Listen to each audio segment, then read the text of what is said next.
Latest updates ఎప్పటికప్పుడు పొందడానికి big TV WhatsApp channel follow అవ్వండి. లింక్ డిస్క్రిప్షన్ లో ఉంది. ఇవాల్టి రాజకీయాలు మేం చేస్తే ఒప్పు, మీరు చేస్తే తప్పు అన్నట్లుగా మారాయి. తాజా అరెస్టులు, కలెక్టర్పై దాడి ఘటన, గులాబీ నేతలు రియాక్ట్ అవుతూ ఉన్న తీరు చూస్తే గత 10 ఏళ్ల గులాబీ ముళ్ళు ఎంతమందికి ఎలా గుచ్చుకున్నాయోనన్న విషయం ఒక్కొక్కరికి రివైండ్ అవుతోంది. గత 10 ఏళ్ళు కళ్ళ ముందుకు వస్తూ ఉన్నాయి. పట్నం నరేందర్ ఏమైనా చిన్న లీడరా అరెస్ట్ చేశారు అని ప్రశ్నిస్తున్న కేటీఆర్కు అటు కాంగ్రెస్ ఇటు బీజేపీ నేతలు సోషల్ మీడియా ద్వారా మరికొందరు గత 10 ఏళ్లలో జరిగిన అరాచకాలను గుర్తు చేస్తూ ఉన్నారు.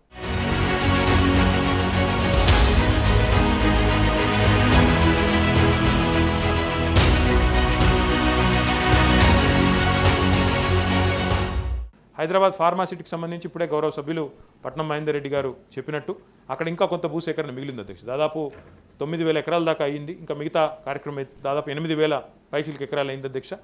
ఇంకా మిగతా కార్యక్రమం చేయాల్సి ఉంది. కానీ స్థానికంగా కొంతమంది మరి ముఖ్యంగా రాజకీయ దురుద్దేశాలతో ప్రాజెక్టును అడ్డుకోవాలన్న ఉద్దేశంతో కూడా కొంతమంది వారి ప్రయత్నం వారు చేస్తూ ఉన్నారు అధ్యక్ష. ఇవాళ ఈ భూసేకరణ పేరిట రేవంత్ రెడ్డి ప్రభుత్వం చేస్తున్నది దళిత గిరిజన బీసీల భూములను లాక్కొని వాళ్ళ అనుయాయులకు వాళ్ళ కుటుంబ సభ్యులకు రియల్ ఎస్టేట్ పేరిట వ్యాపారం కోసం రియల్ ఎస్టేట్ పేరిట వ్యాపారం చేసుకోవడానికి డబ్బులు సంపాదించుకోవడానికి చేస్తున్న ఒక కుట్ర. ఇది కాంగ్రెస్ ప్రజాపాలన కాదు, ఇందిరమ్మ రాజ్యం కాదు, ఇందిరాగాంధీ ఎమర్జెన్సీ రాజ్యాన్ని తలపిస్తున్న పరిస్థితి. చూశారుగా శ్రీన్, 2020లో శాసన మండలిలో మంత్రి హోదాలో భూసేకరణ గురించి కేటీఆర్ ఏం మాట్లాడారు? ఇప్పుడు ప్రతిపక్షంలో ఉండి ఏం మాట్లాడుతున్నారు? దేని లెక్క దానిదే అంటున్నారు. సింపుల్ గా అప్పుడు రైట్, ఇప్పుడు రాంగ్ అంటున్నారంతే. నాడు ఫార్మాసిటీ భూసేకరణ గురించి అడిగితే ప్రతిపక్ష నేతలు రాజకీయం చేస్తూ అడ్డుపడుతున్నారని, అభివృద్ధి ఇష్టం లేదంటూ మాట్లాడారు.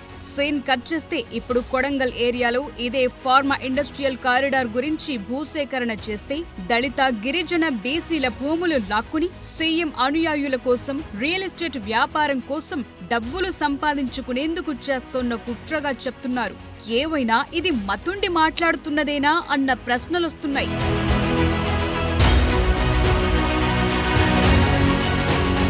ఇదే భూసేకరణ, ఇదే ఫార్మా రంగం గురించి కేటీఆర్ తాజాగా ఏం మాట్లాడుతున్నారో చూద్దాం.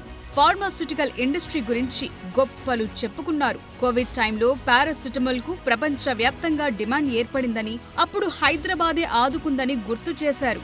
ఆఖరుకు నాడు అమెరికా అధ్యక్షుడిగా ఉన్న ట్రంప్ కూడా పీఎంకు ఫోన్ చేస్తే మన హైదరాబాద్ ఇండస్ట్రీనే కన్సల్ట్ అయ్యారన్నారు. మరి ఇంత గొప్పగా చెప్పుకున్న ఈ ఫార్మాను ఇప్పుడు మరింత అభివృద్ధి చేస్తామని ఈ ప్రభుత్వం అంటుంటే మాత్రం పొల్యూషన్ అని, భూములు ఎలా లాక్కుంటారంటూ రెచ్చగొట్టే రాజకీయం చేయటం తగునా అన్న ప్రశ్నలొస్తున్నాయి. కోవిడ్ సమయంలో పారాసిటమాల్కి ఎంత గిరాకుండేనో నాకంటే బాగా మీకే తెలుసు. ప్రపంచవ్యాప్తంగా పారాసిటమాల్కి షార్టేజ్ ఏర్పడింది. మనం డోలో రూపంలో తీసుకుంటాం, క్రోసిన్, డోలో.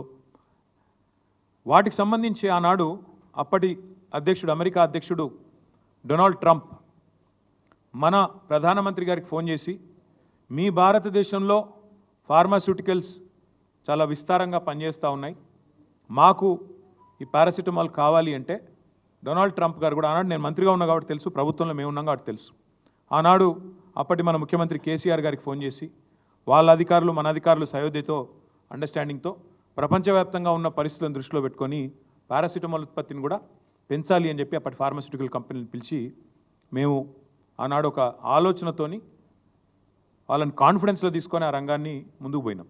బీఆర్ఎస్ హయాంలో భూసేకరణ జరిగిన తీరు గురించి ఎంత తక్కువ మాట్లాడుకుంటే అంత మంచిదన్న టాకుంది.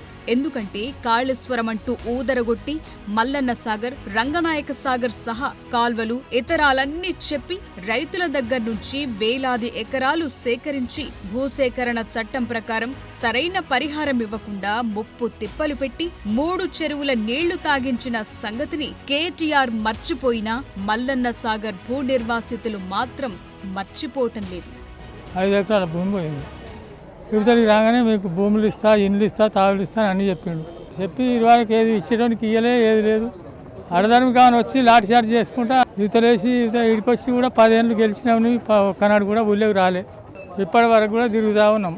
అంటే మాకు ఏమేమి ఉపాధి కలిగేతాడు చేస్తున్నాడు, ఏమి చేయలేదు. 10 ఏళ్ల పొద్దు మాకు ఏడిపించి లాఠీ చార్జీలు చేసి మాకు మల్లన్న సాగర్ నుంచి మీరు కడ దాటి 14 ఊర్లకు ఏది కావాలంటే అది ఇప్పిస్తా. ఎక్కడ భూములు కొన్నా నేను పట్టా చేసి ఇస్తాను. ఎక్కడ మీరు ఏది చేసినా నేను కంపెనీలు పెద్ద పెద్ద కంపెనీలు కట్టి మంచిగా ఇంటికి ఒక ఉద్యోగం ఇప్పిస్తున్నాడు. అది లేదు. మీరు వెళ్ళగానే నేను ఏమేమి ఉన్నాయో అవి అన్నీ ఇస్తాను మీకు అని ఆయనతో లాఠీ చార్జి పోలీసు వాళ్ళని తలిగించి ఆయనతో మామూలుగా ఇలా కొట్టిండు. మల్లన్న సాగర్ రిజర్వాయర్ నిర్మాణం కోసం సిద్దిపేట జిల్లా తొగుట, కొండపాక మండలాల్లోని 8 గ్రామ పంచాయతీలు, 8 చిన్న గ్రామాల పరిధిలోని 17,000 ఎకరాల వ్యవసాయ భూములను నాటి కేసీఆర్ సర్కార్ సేకరించింది. తొగుట మండలంలోని ఏటిగడ్డ, కిష్టాపూర్, వేములఘాట్, లక్ష్మపూర్, పల్లిపహాడ్, రాంపూర్, బ్రాహ్మణ బంజేరుపల్లి, కొండపాక మండలంలోని సింగారం, ఎర్రవల్లి గ్రామాలు రిజర్వాయర్ నిర్మాణంతో ముంపునకు గురయ్యాయి. మొత్తంగా 6,000 దాకా కుటుంబాలు ఎఫెక్ట్ అయ్యాయి. 2013 భూసేకరణ చట్టం ప్రకారం ప్రాజెక్టుల కోసం సేకరించిన ప్రతి ఎకరానికి మార్కెట్ రేట్ కంటే 4 రెట్లు ఎక్కువ పరిహారం చెల్లించాలి. 5 ఎకరాలు అంతకంటే తక్కువ భూములున్న చిన్న రైతు కుటుంబాలకు జీవనోపాధి కోసం కనీసం ఎకరా భూమి, ఎస్సీ ఎస్టీలైతే భూమికి బదులు భూమివ్వాలి. జీవనోపాధి కోల్పోయే రైతులు, వ్యవసాయ కూలీలు, వృత్తిదారులు, చిన్న వ్యాపారుల కుటుంబాల్లోని కనీసం ఒకరికి వివిధ రంగాల్లో వృత్తి శిక్షణ ఇచ్చి ఉపాధి చూపించాలి. లేదంటే ప్రభుత్వం ఆ కుటుంబానికి నెలకు 2,000 రూపాయల చొప్పున 20 ఏళ్ల పాటు సహాయం అందించాలని 2013 భూసేకరణ చట్టం చెప్తోంది. కానీ నాటి కేసీఆర్ ప్రభుత్వం ఈ చట్టాన్ని పూర్తిగా తుంగలో తొక్కి నిర్వాసితులను R&R కాలనీలకు తరలించి చేతులు దులుపుకుంది. వారి గోస అంతా ఇంతా కాదు.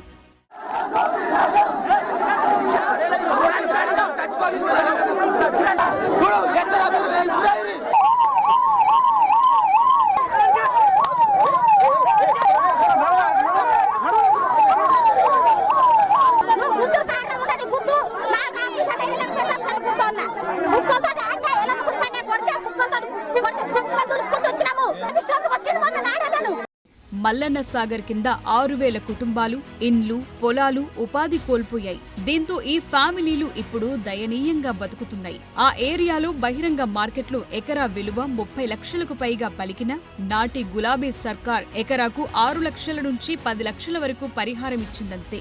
దీంతో ఆ వచ్చిన డబ్బుతో ఇంకో చోట భూములు కొనలేని పేద రైతులు కూలీలుగా మిగిలిపోయారు.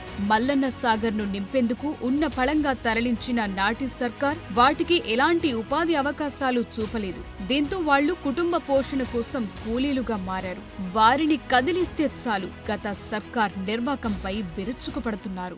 పైసలు రాకపోయా, ఏం రాకపోయా, ఎటు పోదాము, ఏడ బతుకుతామని మా ఆయన చనిపోయిండు. కొడుకు లేడు, ఇప్పుడు మొగలు లేడు, ఏం లేడు. సార్ పిల్లలు చిన్నది ఉన్నారు, గింతున్నారు. నాకు ఇది రాలేదు. ఇక వచ్చా అన్నారు. పొన్నాలకు 3 మాటలు తోలుకపోయినారు. ఇక పట్నం 4 మాటలు తోలుకపోయినారు. సిద్దిపేటకు 10 మాటలు పోయినాం. పాకీది వచ్చా అన్నారు. ఇక ఇప్పుడు వచ్చా, అప్పుడు వచ్చే, ఎప్పుడు రాలేదు. పాకీది రాలే, ఇల్లు జాగా పైసలు రాలే, ఇల్లు పైసలు రాలే, నాకు పాకీది రాలే. దండం పెడితే కాళ్ళు మొక్కుతా వాంచాను. నాకు ఒక్క కొడుకు, నేను చచ్చిపోతా మరి.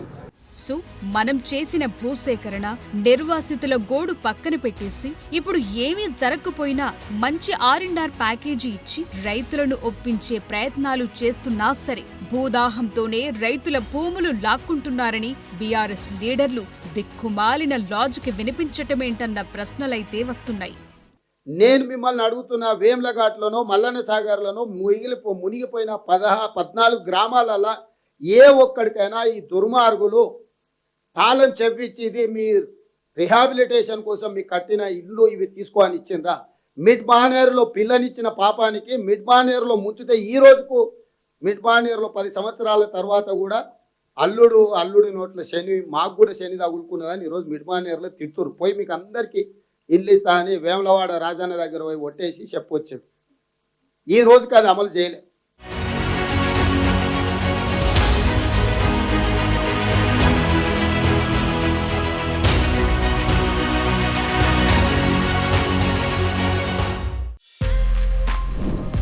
For more videos like this, subscribe Big TV channel.